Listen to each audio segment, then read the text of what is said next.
Deputy CM గారు.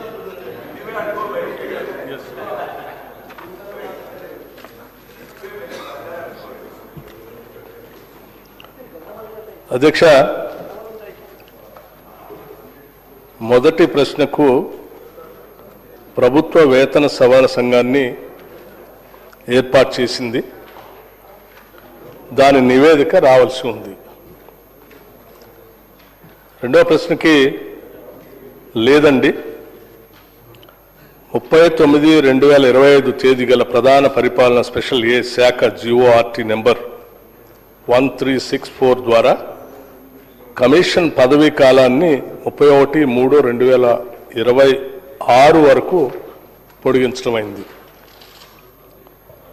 వేతన సవరణ సంఘం నివేదికను సమర్పించిన తర్వాత కొత్త వేతన స్కేళ్లు అమలు కోసం ప్రభుత్వం ఒక నిర్ణయం తీసుకుంటుంది. మూల వేతనంలో 30.03% నుండి 33.67% రాష్ట్ర ప్రభుత్వ ఉద్యోగులు, పింఛనుదారులకు కరువు భత్యం DA, కరువు సహాయం DRను 1/7/2023 తేదీ నుండి సవరిస్తూ ప్రభుత్వం 12/1/2026 తేదీన ఉత్తర్వులు జారీ చేసింది. అధ్యక్ష, ఈ ప్రశ్నకి కరువు భత్యం సవరణ ఫలితంగా బకాయిలను నిర్దిష్ట పద్ధతిని అనుసరించి వాయిదాలలో చెల్లించడం, క్రెడిట్ చేయటం జరుగుతుంది. F ప్రశ్నకి పింఛన్దారులకు కరువు సహాయం DRతో పాటు పింఛన్ ప్రయోజనాలను ఎప్పటికప్పుడు చెల్లించడం జరుగుతుంది.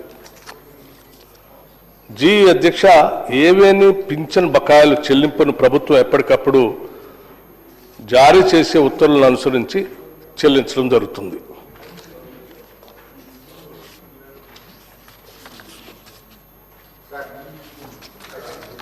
శ్రీ టి హరీష్ రావు గారు.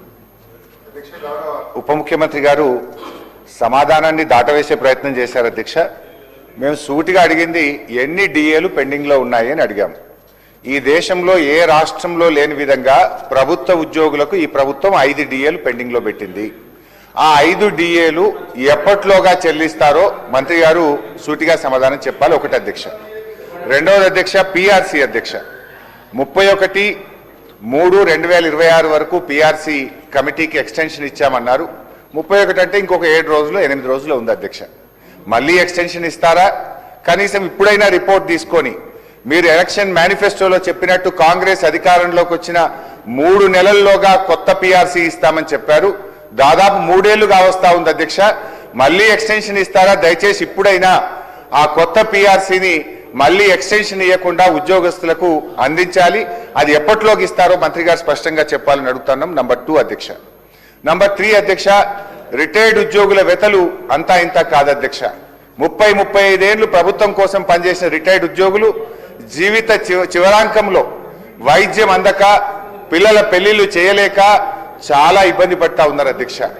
దయచేసి ఆ రిటైర్డ్ ఉద్యోగులు ఎంతమంది రిటైర్ అయ్యారు, వాళ్ళకి చెల్లించాల్సింది ఎంత, ఇప్పటి వరకు ప్రభుత్వం ఎంత చెల్లించింది, ఎప్పట్లోగా వారికి రావాల్సిన బకాయిలు పూర్తిగా చెల్లిస్తారో మరి దయచేసి మంత్రి గారు సూటిగా సమాధానం చెప్పాలి.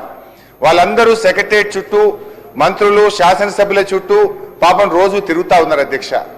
రిటైర్ అయిన తర్వాత ప్రశాంతంగా జీవితాన్ని గడపాల్సినటువంటి రిటైర్డ్ ఉద్యోగులు ఇలా రోడ్ల మీద కూర్చొని ధర్నాలు చేయాల్సినటువంటి పరిస్థితి ఏర్పడతా ఉంది అధ్యక్ష.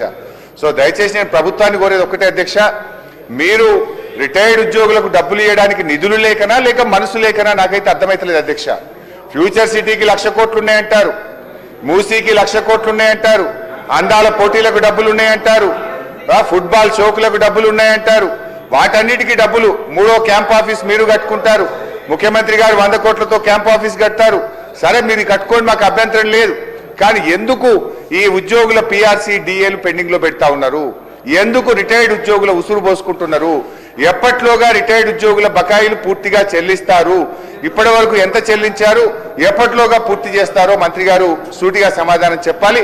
అదేవిధంగా ఈ 5 DAలు ఎప్పట్లోగా ఇస్తారు? PRC మళ్ళీ ఎక్స్టెన్షన్ ఇస్తారా? దయచేసి ఇప్పుడైనా రిపోర్ట్ తీసుకొని ఉద్యోగస్తులకు PRC ఇస్తారా? ఆనాడు కేసీఆర్ గారు IR ఇచ్చారు, మరి మీరు ఏమన్నా ఐఆర్ను పెంచైనా సరే ఉద్యోగస్తులకు ఏమైనా మరి వారికి రిలీఫ్ ఇస్తారని చెప్పి మీ ద్వారా ముఖ్యమంత్రి ఉప ముఖ్యమంత్రి గారిని కోరుతా ఉన్నా అధ్యక్ష. శ్రీ కేపీ వివేకానంద గారు. ధన్యవాదాలు అధ్యక్ష. అధ్యక్ష, రిటైర్డ్ ఎంప్లాయీస్ సంబంధించినటువంటి మరి ప్రతి ఒక్కరు కూడా మరి దాదాపు అందరు శాసనసభ్యులను కలిసి తమ యొక్క మనోవేదనని లిఖితపూర్వకం ఇచ్చిన సందర్భం గుర్తు చేసుకుంటున్నాను అధ్యక్ష. ఇప్పటికే టెంట్లు వేసుకుని ధర్నాలు చేస్తా ఉన్నారు రిటైర్డ్ ఎంప్లాయీస్